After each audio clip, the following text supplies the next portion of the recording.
Olá, meus amigos e minhas amigas. Olá, você que é filho ou filha de pai e ou mãe idosos. Eu sou Marta Castro, fundadora da comunidade Bengalas de apoio a filhos de pais idosos. Estamos aqui no nosso quarto episódio da segunda temporada do podcast Bengalas, que existe para acolher e instrumentalizar filhos e filhas de pais idosos que estão lidando com um momento muito desafiador, que é cuidar de seus pais e de todas as demandas da vida. E a gente sempre traz aqui uma entrevista interessante, profissionais que possam dar dicas, orientações e compartilhar suas experiências de vida. E hoje eu tenho aqui dois convidados muito especiais. Eu vou passar para que eles se apresentem, mas estão comigo aqui Dr. Sandro Gramacho, que é oftalmologista, mas, acima de tudo, foi um filho que cuidou da mãe idosa e que vai trazer para a gente esse olhar do filho homem cuidando, porque a gente tem visto que o cuidado recai de maneira significativamente maior para as mulheres. Então, quando a gente vê um homem cuidar, isso chama a atenção. E para incrementar esse bate-papo, eu também trago aqui Karine Cidade, que é membro da comunidade Bengalas, uma membra bastante atuante na nossa comunidade. Então, de antemão, agradeço a presença de vocês e vou passar a palavra para vocês se apresentarem, começando por nosso convidado especial, Dr. Sandro Gramacho. Se apresente, por favor, e conte um pouquinho da sua história. Obrigado, Marta, pelo convite. Obrigado, Karina, pelo convite. Bem, eu estou aqui, né, não como médico, mas como filho, né, caçula de uma mãe idosa que desenvolveu uma doença degenerativa e que teve a oportunidade, né, digamos assim, o prazer de conviver, né, os últimos anos com ela e dar todo o suporte emocional necessário que ela precisou naquele momento. Mas vamos abusar um pouquinho do doutor também, né? No finalzinho. E Karine, por favor, se apresente para o pessoal. É um grande prazer estar aqui, né, com você. Martinha sabe que eu sou muito apoiadora da comunidade, acho extremamente necessário, é bom a gente falar disso. A gente que está não só envelhecendo, mas a gente também precisa ter um olhar do cuidado para os nossos pais e a gente passar essa mensagem, trazer o Dr. Gramacho com uma história muito significativa desse olhar realmente masculino, desse olhar do homem para o cuidado. Dr. Gramacho, o pouco que eu sei da sua história, 5 irmãos, é isso? 6, comigo são 6. 6 com você mais 5. E o cuidado ficou com você, mesmo tendo irmãs mulheres, né? Isso. Como foi esse processo? Tanto assim, como é que ele se deu e como é que ele te impactou? Bem, o processo ele se deu de uma forma muito natural, né? Minha mãe sempre foi uma pessoa muito autossuficiente, muito independente, uma matriarcal, né? E sempre teve essa necessidade de morar só, né? Depois da separação, da viuvez dela.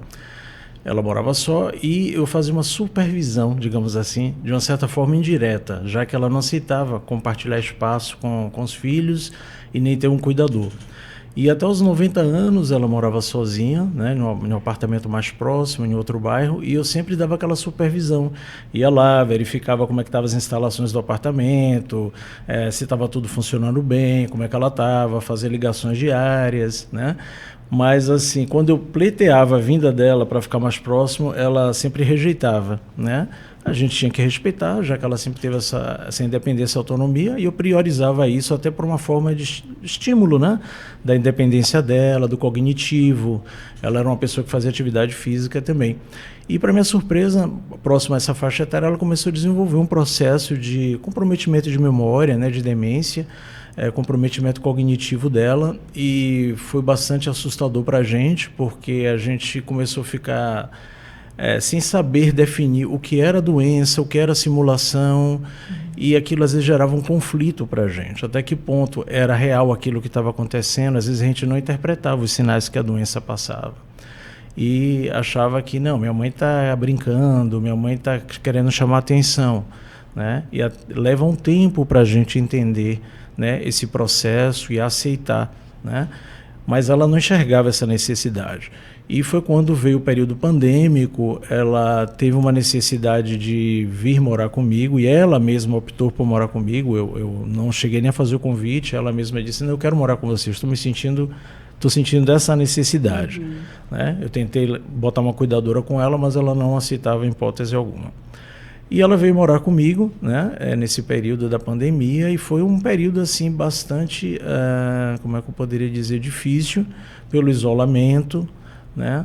Eu sozinho dentro de casa, para ter que lidar com esse processo, né, dela, do comportamental dela, vários momentos eu me deparei quando chegava em casa, um micro-ondas ligado pegando fogo no apartamento. Ela ia abrir uma garrafa de água, né, para abastecer na torneira, esquecia ligada e alagava a cozinha. Aquilo causava um impacto na gente de tristeza, de preocupação, mas ao mesmo tempo um pouco sem saber como a gente lidar. E às vezes a gente tinha aqueles momentos, né, explosivos, de falar palavras que às vezes a gente não queria falar. E isso causava um sentimento de culpa muito grande, né? A gente ficava triste, meu Deus, minha mãe é idosa, minha mãe está com um problema de saúde, eu não posso ter esse comportamento. Mas para a gente é difícil saber lidar com esses sentimentos. E isso me fez buscar mais ainda a terapia, né? Porque eu precisava compartilhar isso com alguém, e eu não encontrava essas pessoas para compartilharem, porque todo mundo tinha seus problemas, né?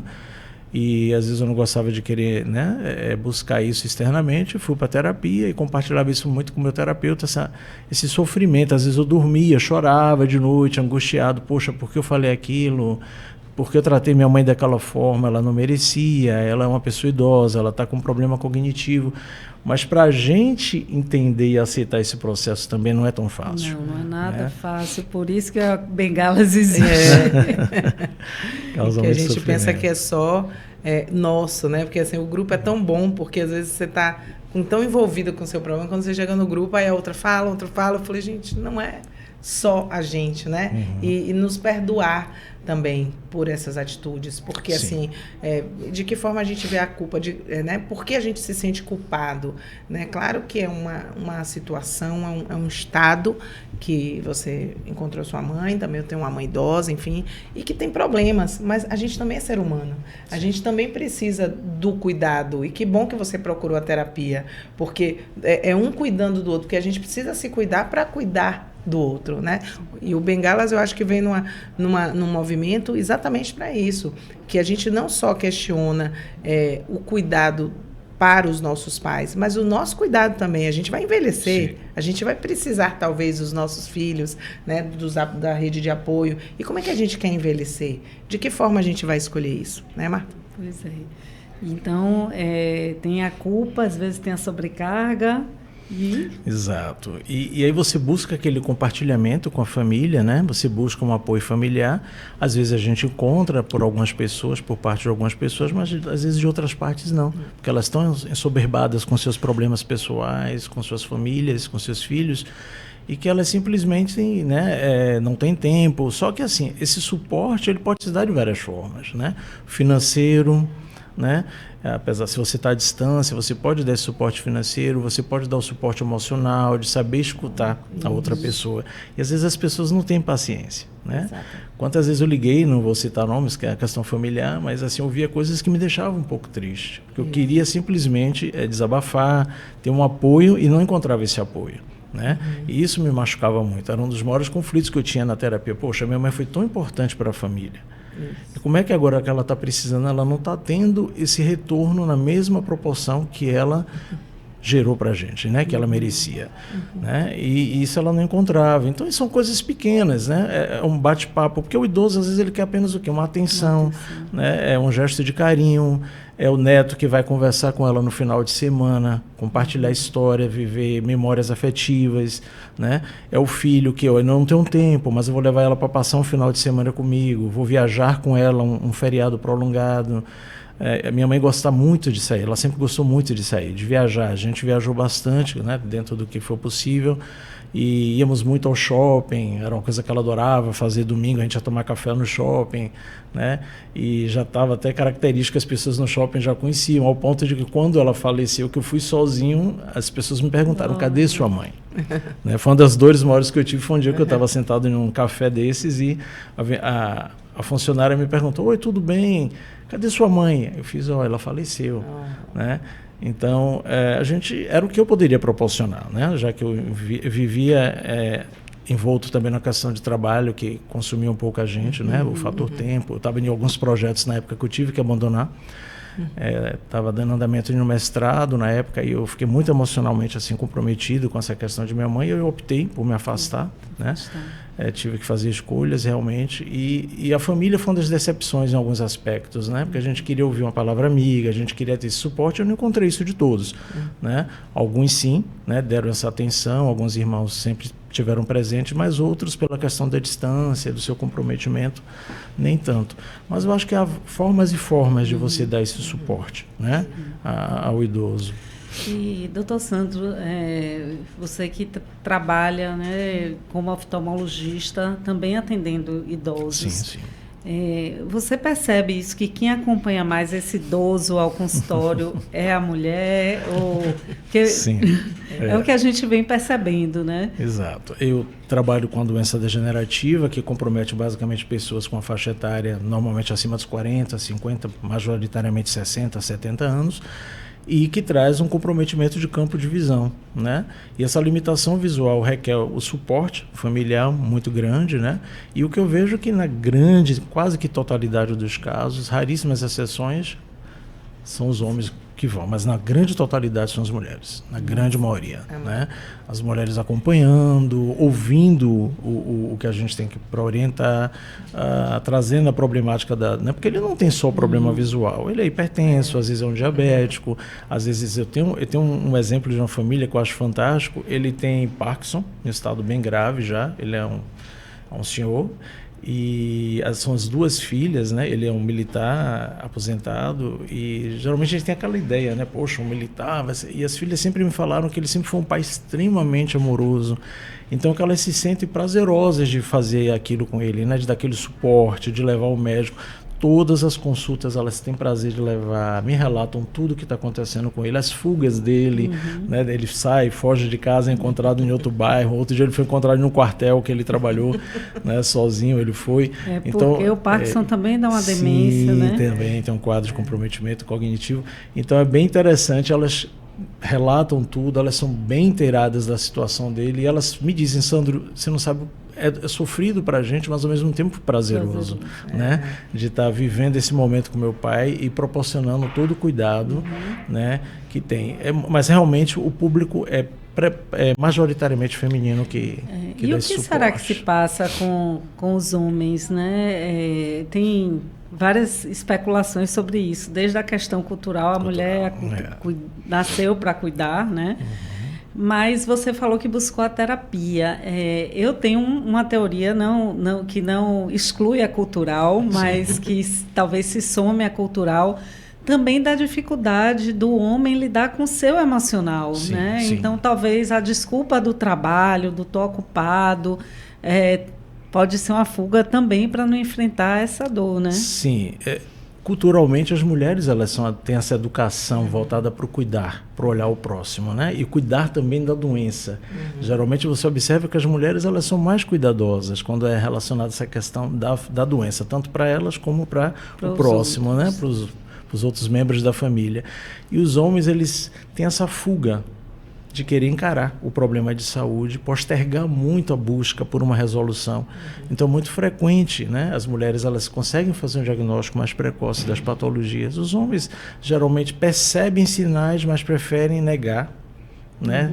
Se dedicar excessivamente à questão profissional e vão empurrando com a barriga. E quando resolvem buscar um auxílio, às vezes o processo ele já está no estágio mais avançado, né? Entra muito nessa questão de acho que não saber enfrentar o problema, ter medo de mostrar uma fragilidade, né? Porque medo a gente ficar vulnerável, né? Vulnerável. E nós somos educados para conter as emoções, saber enfrentar. Somos os provedores, digamos assim, isso no passado, né? Que hoje já não condiz mais com a realidade. Então, eu acho que tem muito dessa questão cultural e de gênero, né, que tem que ser quebrada. Eu acho que minha mãe, nesse aspecto, ela foi muito feliz, porque ela sempre colocou os filhos, independente do gênero, para cuidar da casa, para organizar o lar. Então, isso é uma característica que a gente trouxe. Nós somos extremamente, digamos assim, organizados, metódicos, porque ela sempre trouxe essa disciplina para a gente. e isso se reproduz na nossa vida como um todo, né? Então talvez isso para mim não foi tão difícil, né? Não só por ser profissional de saúde, mas também pela forma como ela educou a gente, quebrou esse paradigma, né? Isso eu ia te perguntar, se o fato de você ser médico, né, o médico, a gente pressupõe que seja também um cuidador, né? Sim. Se isso também facilitou Facilita. esse trato, né? Que talvez Facilita. outras pessoas que não são ou que não têm esse espírito cuidador tenham mais dificuldade. Que até mesmo, facilita. Até mesmo você estava comentando do seu amigo, né? Que provavelmente ele não é médico, porque você falou que ele é jornalista, enfim. E como isso está vindo para o corpo dele. Sim. Ou seja, ele está somatizando coisas que, por exemplo, para ele é muito novo. Então, É só voltar aí que ele comentou nos bastidores. Desculpa, gente. É que ele comentou nos bastidores essa história do amigo que está passando também por um momento muito delicado com a mãe, né? E que é jornalista e que ele está somatizando no corpo dele, né?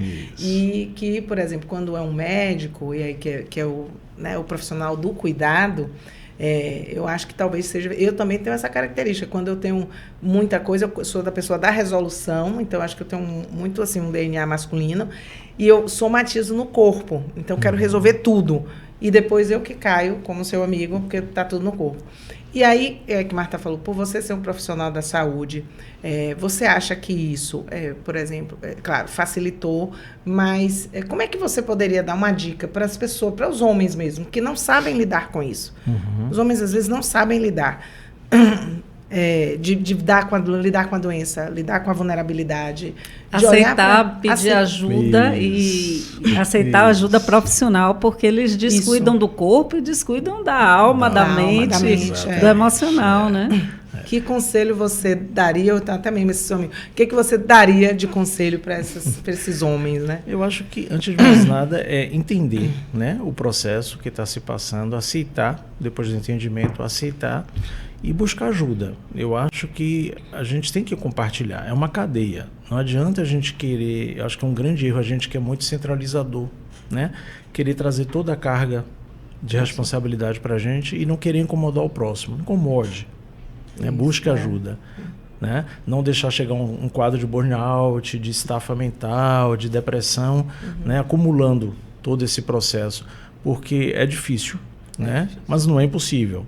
A gente tem que compartilhar, mesmo que a gente ouça não, feche uma porta, feche outra, mas a gente encontra sempre alguém, né? Ou da família, ou pessoas próximas, né? Que vai dar um suporte para a gente, porque a gente não nasce sabendo, é um processo natural de aprendizado, né? E a gente já tem muita responsabilidade no nosso dia a dia, né? Mas a gente tem que aprender a entender que é um privilégio, não é só uma questão de peso. Você não tem que ver aquilo como um peso. Eu estou carregando um peso. Não, é um privilégio.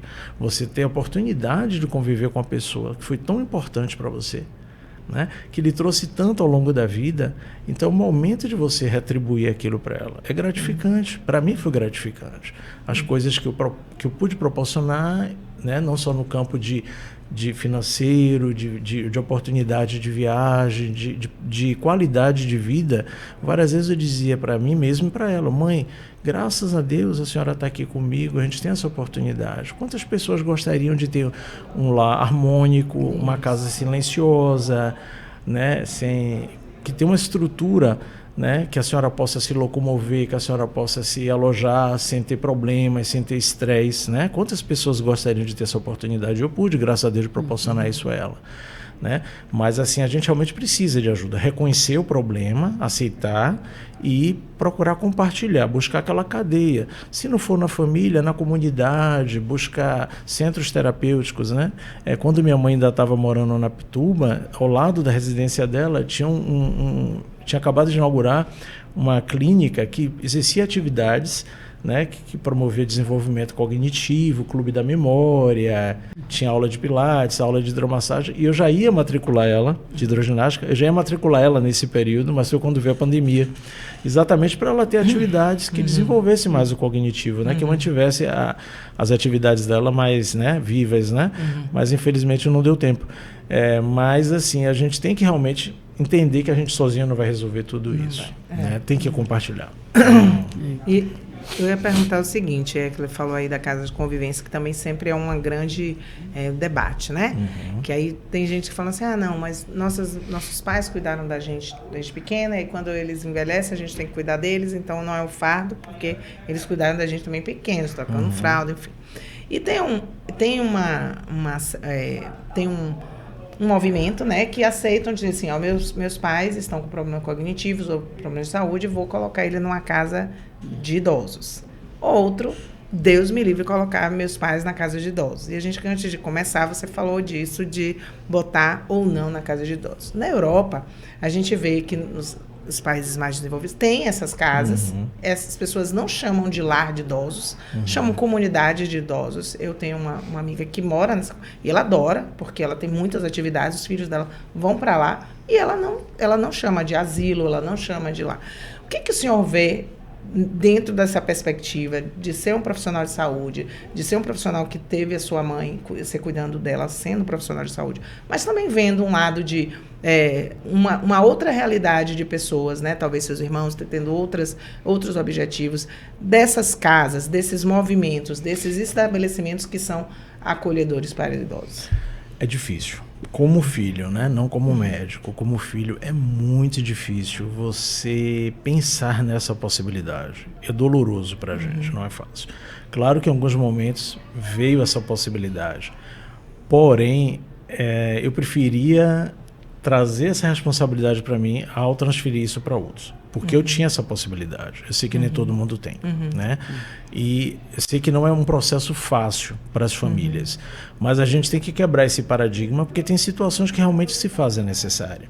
Essas casas, esses lares de assistências, né, de residências temporárias, eles são realmente necessários em algumas situações, porque eles vão ter convivências com pessoas da mesma faixa etária, eles vão ter atividades relacionadas, né, com especialistas, né, que vão dar toda a atenção, assistência ao idoso que está necessitando, né, daquele compartilhamento com outras pessoas, porque não adianta também você colocar o seu pai, sua mãe, seu tio, seja quem for, dentro do lar e você não ter tempo para dar assistência, você isolar em um cômodo, né? Você simplesmente abandonar, achar que uma televisão ligada vai ser suficiente. Não, tem que ter um compartilhamento, né? Você tem que interagir diariamente com aquela pessoa, você tem que estimular, você tem que trazer, né, situações do dia a dia para que ela se sinta útil, para que ela participe também.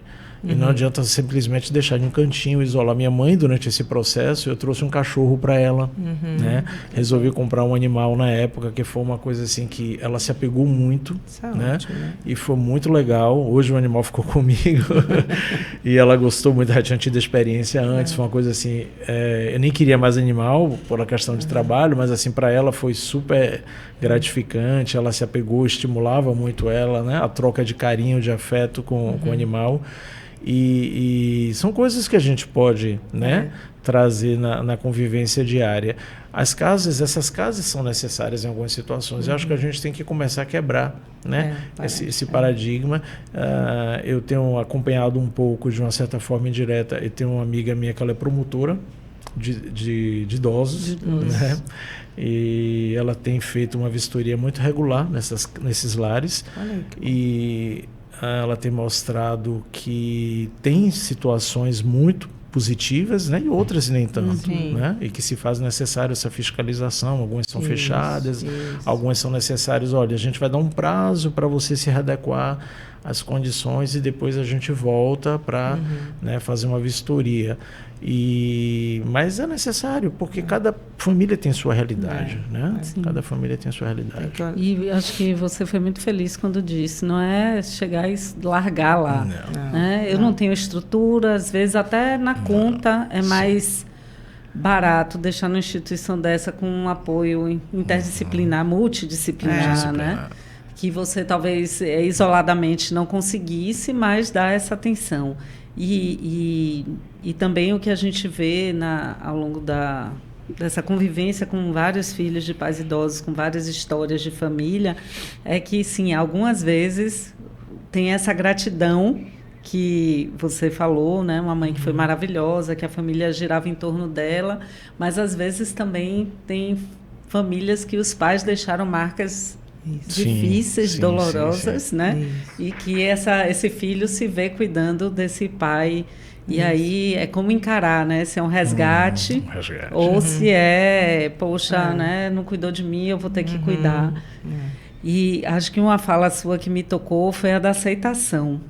Porque a aceitação, tem até aquela brincadeira, né? Aceita que dói menos, mas até existir uma aceitação de verdade, de coração, é um processo, né? Eu mesma tô vivendo essa busca pela aceitação.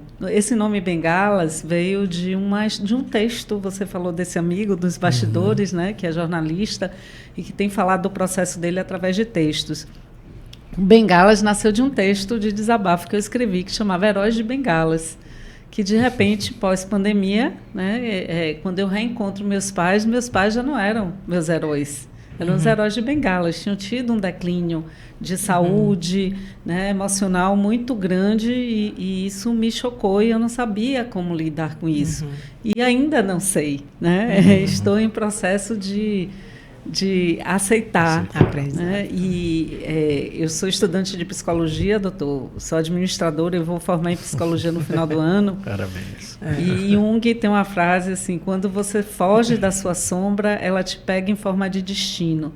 Então, a pergunta que eu me faço constantemente é o que é que eu tenho que aprender com isso? Não adianta fugir. Isso. Essa é a realidade que eu tenho. O que é que eu tenho que aprender? Porque se eu não aprender agora, o destino vai trazer lá na frente, né? Nessa coisa cíclica, para eu aprender. Então, se é para aprender, vamos aprender logo, né? E vamos aceitar.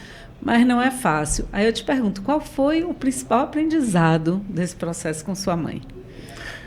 Bom, o aprendizado maior que me trouxe foi como eu poderia lhe dizer, a gratidão, né?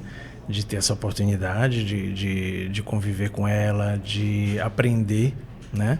Com a doença dela, o aprendizado de aceitar, né? A gente acha que nada vai nos acontecer, que a gente tem controle de tudo e a gente não tem controle de absolutamente nada, né? Tudo pode mudar, né? De acordo com o que o universo prepara para a gente, de acordo com as nossas filosofias, as nossas crenças, mas tudo pode mudar. Doenças que às vezes a gente vê no cinema, que a gente vê em um livro, e que chega na família da gente, né? E às vezes a gente não está preparado. Seja um câncer, seja uma doença, né, dessa degenerativa, cognitiva, motora, e que traz um impacto muito grande, né? Para a gente ter que aprender a readaptar toda uma realidade, um contexto de vida e aceitar aquele processo, porque muitas vezes é um processo que não tem como a gente mudar, né? Encarar como uma fase que a gente também pode passar e feliz da gente se encontrar alguém que nos dê esse suporte, esse apoio, né? Acho que esse que é o grande aprendizado. E a fase mais difícil, eu pensar assim, dentro desse aprendizado, você falou da demência. E hoje a gente está vendo que muitas pessoas, né, muitos idosos estão... Eu não sei se é esse mundo que estamos, mas... E o fato de estarem... A gente está vivendo mais, né? Vivendo então, mais. A chance de chegar numa idade que uma demência senil... Né? Pode. E assim, pessoas que do lado da gente, né?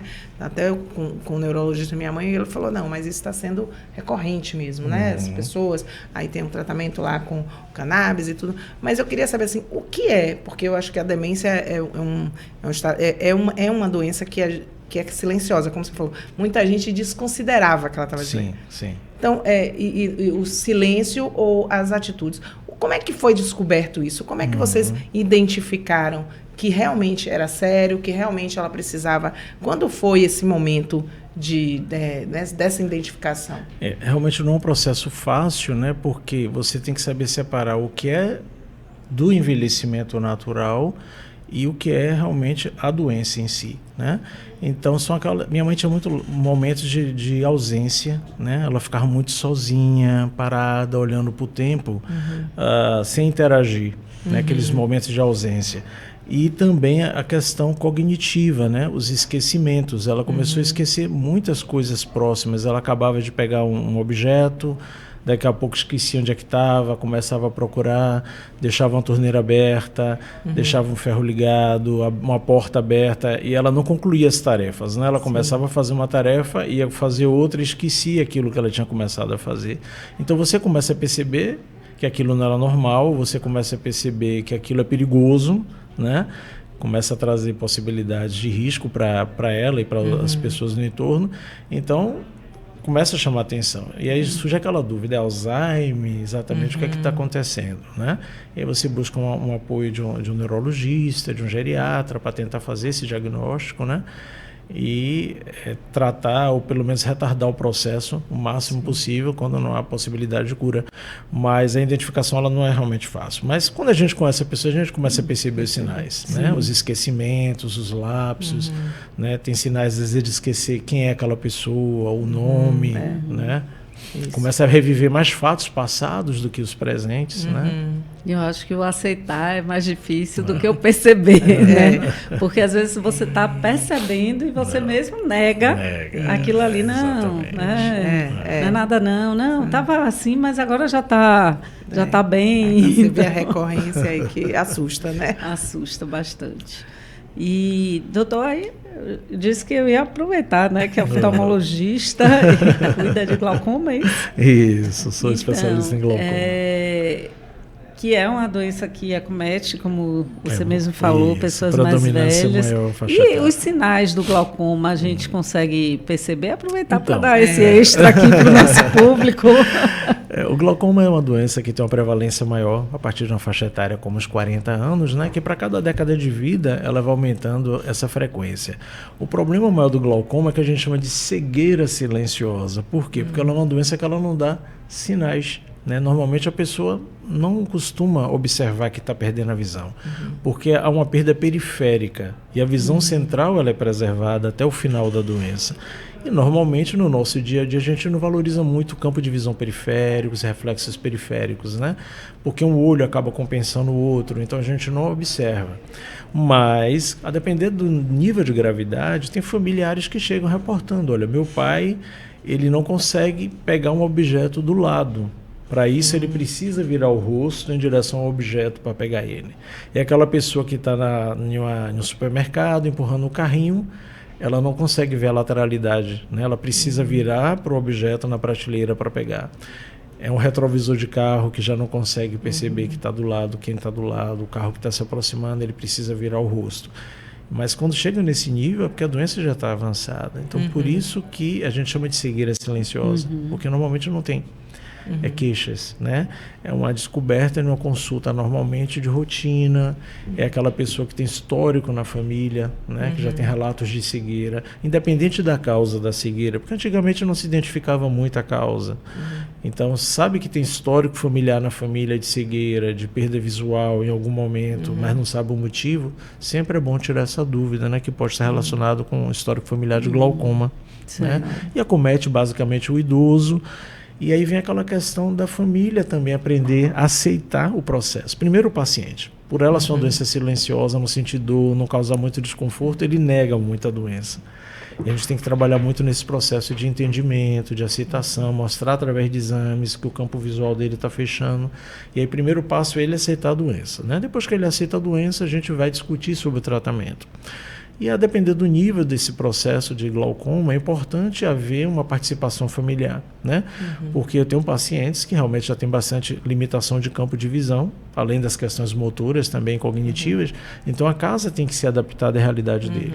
Então já vi familiares que moram em casa de 2 pavimentos, aí tem que tirar o pai, a mãe que está com glaucoma da casa, da parte superior, vir para o piso inferior, adaptar, botar barras no toalete, no banheiro, para quando eles forem, né, se locomover, tomar banho, usar vaso sanitário, não correr risco de queda, tirar a questão do tapete, todos, ter cuidado com quinas também, a questão também das cores mudam, há uma perda um pouco da percepção de cores, né, dependendo da gravidade da doença, os reflexos diminuem, então tem essa necessidade de adaptar a realidade da casa, né, a questão visual do paciente.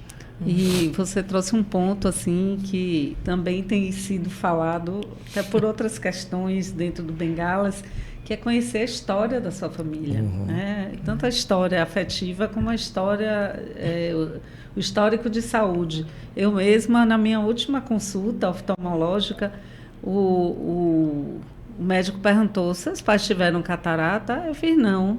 Que idade tem, né? Porque geralmente tem a catarata. Eu falei: será que teve? Eu não lembro de terem sido operados. Ele: tivemos cedo, né? Aí eu: gente, eu não lembrava, né,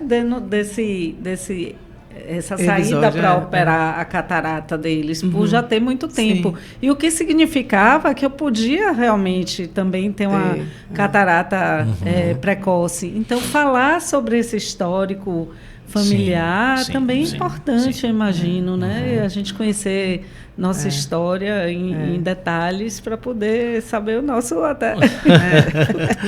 Sim, até porque tem patologias que acho que a prevenção, né, já traz a partir do momento que a gente já sabe que tem um histórico familiar, doença cardíaca, né? Então a pessoa já começa a se cuidar desde cedo, evitar fumar, procurar fazer atividade física, né? Se você tem um histórico familiar de tendência, né, a ter hipercolesterolemia, você já começa também desde cedo a se cuidar. E assim outras patologias como glaucoma, né? A catarata é mais pela senilidade mesmo, né? Pode ter, a questão familiar influencia, mas é mais pela senilidade, doenças metabólicas como diabetes, que aceleram a catarata de forma mais precoce também. Então, é importante, o histórico familiar é imprescindível, é muito importante para a gente em vários aspectos. E é assim, super importante, porque eu vi meu avô também, porque meu avô enxergava, né? No caso, que ele é médico, minha mãe também, e aí meu avô enxergava, e de repente meu avô parou de enxergar. E ele não nasceu cego, ele não era. Então, ele provavelmente. Aí minha mãe sempre faz os exames, se operou de catarata, glaucoma, tudo. Ela já começou, acho que começou, né? E para prevenção. E todo ano eu também vou no oftalmologista, minha irmã também. Porque pode, como você falou, pode ser uma hereditariedade e eu preciso cuidar disso. Porque, assim, se meu avô, que já teve, né? A gente tem que olhar para todo esse quadro, né? Claro. Eu estou com um histórico familiar também já de glaucoma. 2 irmãos com glaucoma, tem tios por parte paterna, alguns com glaucoma, então você vê que em algum momento a doença ela vai se manifestar, em alguma geração ela vai trazer traços. E doutor, um ponto que me sensibiliza muito nesse trabalho do Bengalas e que eu sempre trago para os podcasts é que o grupo hoje que é mais ativo dentro da comunidade, as pessoas que se acolhem, que trocam ideias, é um grupo que eu diria que é privilegiado, né? Que são pessoas que têm uma escolaridade, uma inserção no mercado de trabalho, um plano de saúde. E o podcast ele também nasce para levar informação para quem não tem essa condição. Então, a ideia é que chegue para o máximo de pessoas possíveis para acolher e esclarecer também essas pessoas. E aí, o cuidado oftalmológico ele está acessível pelo SUS. Essa dica que você deu aqui vale para qualquer pessoa? Sim, hoje o nosso Sistema Único de Saúde realmente ele tem uma abrangência muito grande e a gente tem um Conselho Brasileiro de Oftalmologia que é bastante atuante, né, em parceria com o Sistema Único de Saúde. E a gente vê, eles levam trabalhos de identificação e de cirurgia em comunidades bem remotas, na área do norte do país, áreas ribeirinhas, Amazonas, no Pará. Eles levam navios, barcos lá, fazem campanhas e operam comunidades indígenas, né? E temos esses trabalhos também, né, principalmente na Bahia, que é um estado muito grande. Hoje existe um projeto já há bastante tempo de mutirões relacionados tanto à identificação, rastreamento do glaucoma, como também ao tratamento. Então, hoje o sistema ele distribui as medicações, né, para o tratamento do glaucoma, que são os colírios, por parte do governo, e também tem esse rastreamento, essa identificação da patologia. Porque aqui no Nordeste, principalmente na Bahia, nós temos uma prevalência maior da doença, porque ela tem uma associação com a nossa afrodescendência muito grande. Então a gente sabe que a afrodescendência, a raça negra, ela tem uma prevalência maior da doença. Então, consequentemente, nós temos mais glaucoma aqui do que no resto do país. Então há esse cunho social de identificar precocemente, de distribuir, porque os colírios têm um custo alto, né? E a gente sabe que a cegueira ela traz como é que eu poderia dizer assim, um custo social muito grande. Sim. Porque você pega uma pessoa muitas vezes ativa, tira ela do trabalho, da fase produtiva, ela vai passar a ser dependente dos familiares, então gera todo um efeito em cascata. Que talvez tenha também que parar para cuidar dessa pessoa. Exatamente, traz um custo financeiro muito alto. E então, num país que não tem também, até melhorou com aquela exigência dos passeios, né? Sim. Como chama aquilo, doutor? Os passeios com guiados, né? Sim. Tátil, até melhorou, a gente Isso. está evoluindo devagar, mas ainda não sim. a gente não pode dizer que a gente vive num país acessível para a pessoa com com deficiência, de uma maneira geral. Não, tem se tentado se inserir, né? Mas ainda tem muitas coisas a serem adaptadas, né? Muitas coisas a serem modificadas. Eu achei ótimo, porque eu fui aqui naquele Museu da História de Salvador, e você, não sei se você foi, tudo é adaptado para cegos. E eu fiz uma experiência com meu filho, eu fecho os olhos, aí o que é? Fecha os olhos para você sentir aqui. E eu fechei os olhos, é muito lindo, então eles se preocuparam com isso. Eu achei muito legal, assim, dessa preocupação da acessibilidade, não só para os idosos, não só para... Todo lugar eu olho, né? Porque eu fico preocupada também, porque, assim, eu acho que para todos. E isso dos cegos me encantou bastante. É como se eles visitassem a cidade de Salvador, pegassem com braille, né? Fazer muito o toque legal, e identificar através do... E colocar também aquela coisinha para você ouvir, porque eles já que não enxergam, né? Então, mas o nosso tempo está chegando ao fim, então... Rápido. Passa rápido. Rápido, né, Natia? Não, mas nós ainda temos aí uns 5 minutinhos, né? E aí eu queria voltar para o nosso tema central, doutor.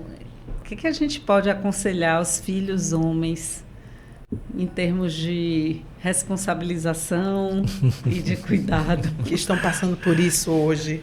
Eu acho que a gente tem que mudar essa visão, né? Mais, digamos assim, conservadora, né? Quebrar esse paradigma. Acho que começa da educação. Acho que, na verdade, as mães e os pais têm que começar já a trazer isso para dentro de casa desde cedo. Não ter essa diferença do gênero com relação à questão do cuidado, né? Do respeito ao próximo. Eu acho que trazer o familiar idoso para dentro de casa, valorizar a presença com o avô, com a avó, a convivência com essas pessoas, porque se você tem uma boa convivência com esses idosos, consequentemente, quando você chegar lá na frente, né, você vai respeitar mais, você vai saber cuidar melhor, você vai ter esse olhar diferenciado. Né? Eu acho que isso também é muito importante. Acho que tudo começa com a educação dentro de casa, né, desde cedo, mudando quebrando esse paradigma. Mas eu acho assim que para a gente, questão do sexo masculino, eu acho que a gente não tem que ter medo, né? Tem que entender que é necessário. Né? Hoje é necessário o pai ajudar a esposa na criação de um filho, né? Em uma licença maternidade, dar esse suporte, já que as mulheres também são mais soberbadas, né? De trabalho e tudo isso. E essa questão também do cuidado do próximo, do pai, do avô. A gente tem que dividir essa responsabilidade também. E como eu falei, para mim realmente é uma coisa prazerosa. Né? Se você me perguntasse, dá trabalho, é cansativo, mas a satisfação é muito maior do que tudo isso. Então, se eu tivesse que ter a oportunidade de ter passado mais tempo ao lado dela, mesmo com todo o quadro clínico que ela tinha, ainda assim eu preferia que ela tivesse. Né? Porque a satisfação, o prazer da convivência é maior do que tudo isso. Né? Mas a gente tem que aprender a quebrar, né, esses paradigmas e aprender a entender que é necessário você participar desse processo. Não é só a mulher que tem essa responsabilidade de maneira nenhuma. E eu penso assim, doutor, que como indivíduo, você deve deitar a sua cabeça no travesseiro e dormir. A gente tenta, né? Fiz minha parte, né? Fiz minha parte. Voltando àquele assunto que eu comentei da pessoa próxima que está passando por um processo, de uma mãe com Alzheimer, eu li um texto dele recentemente e eu liguei para ele e falei: procure ver as coisas boas, esqueça as coisas ruins, procure lembrar dos momentos bons que você viveu com ela, que você vive com ela. Agradeça ao universo, a Deus, a oportunidade de você estar tendo de conviver com ela, porque ele estava questionando o fato de ela ter se mudado de estado para estar mais próxima dele, e hoje ela está com uma doença, e, né, morando com ele, longe da família aqui na Bahia. Eu fiz assim: que bom ela estar com você, porque com certeza se ela estivesse com os outros membros da família, ela talvez não estivesse tendo a atenção, o carinho, a dedicação que você está tendo. Então, durma em paz, porque o que você está fazendo como filho, o universo está reconhecendo, ele sabe o quanto você está podendo fazer. Agora, não se machuque tanto, né? Entenda que você também tem que se poupar, porque se você ficar doente, como é que você vai cuidar dela? Exatamente. Né? Então, é assim, é você entender até onde você pode ir buscar ajuda, mas também não entrar em um processo de doença também, né? Porque senão os dois ficam doentes. E aí, quem vai compartilhar? Quem vai resolver a questão? Porque né? um ponto que surge muito forte nesse processo é o fato de muitas vezes a gente se anular para esse cuidado. Né? E cuidar não quer dizer que você tenha que se anular. Então, você mesmo falou que mesmo sendo difícil, mas conciliava com o seu trabalho, a gente precisa conciliar com o nosso lazer, né? Para ter o nosso momento de respiro, porque também se a gente se anula, a gente não dá conta. E aí é capaz de ir até antes. É capaz, exatamente. Porque tem as nossas individualidades, né, doutor? Porque, assim, nesse processo todo com sua mãe, só para finalizar, porque eu fiquei curiosa, como é que você fazia isso com suas individualidades? Porque, assim, é difícil. Difícil. E principalmente depois que ela veio morar com você. Então, quais eram os momentos de lazer? Quais eram os momentos que você dizia assim, né? Eu vou sair agora para se parecer? Eu chegou um momento que eu tive que usar de uma tática. Como ela não aceitava a presença de um cuidador, eu chamei uma pessoa que já tinha trabalhado, já tinha convivido com a gente, né, em outra residência, e criei uma historinha para ela de que essa pessoa ia simplesmente ajudar, né, nos trabalhos domésticos, dar um suporte dentro de casa, mas nunca usei a palavra cuidador, nunca entrei nesse contexto porque ela não aceitava essa ideia. E dessa forma ela conseguiu. Eu digo, não, ela vem para cá fazer uma faxina. Mentira. Ela estava o tempo inteiro fiscalizando e olhando. Então, dessa maneira, eu consegui ter mais tempo para mim, para poder sair. Eu já me sentia mais confortável, porque sabia que a pessoa estava lá acompanhando, né, de perto, dentro da minha casa. Mas foi a forma que eu consegui. Porque se não fosse dessa maneira, realmente ficava bem complicado, bem difícil, né? E a gente merece, né? Com certeza. A gente merece também ter esse respiro, porque estamos também no nosso, como Karine falou, no nosso processo de envelhecimento. E tudo isso faz parte. O tempo para se cuidar, o tempo para produzir, o tempo para se divertir, o tempo para amar. Isso.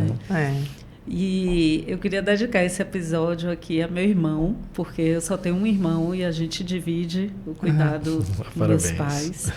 Com todas as limitações de um homem que às vezes existe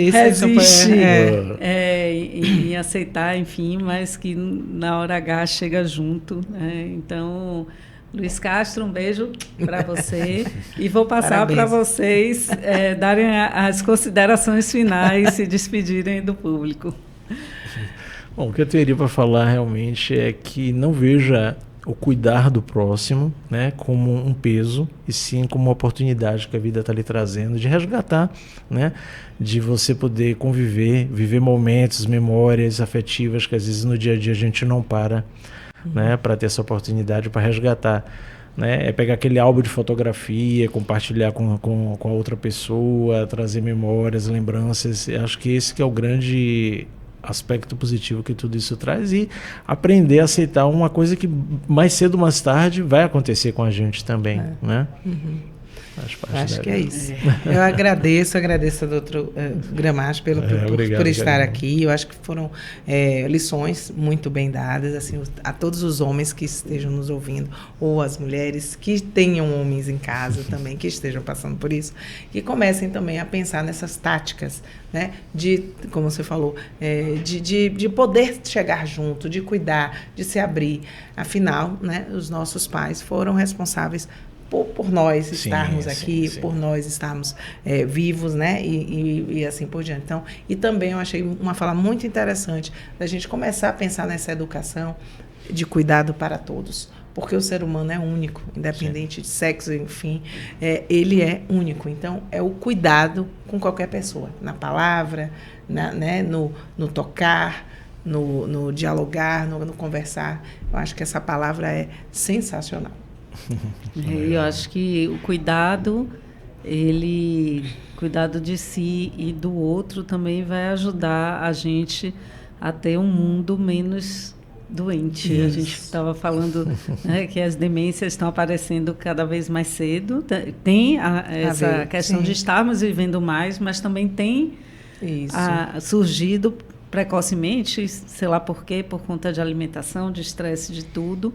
Mas eu acredito muito que ao fazer o bem, ao cuidar a gente dos outros, talvez a gente tenha uma saúde mental melhor. Né? E vamos estar fazendo bem para esse mundo. Muito obrigada. Obrigada a você. E você que está nos assistindo, espero vocês no nosso próximo episódio. Até lá.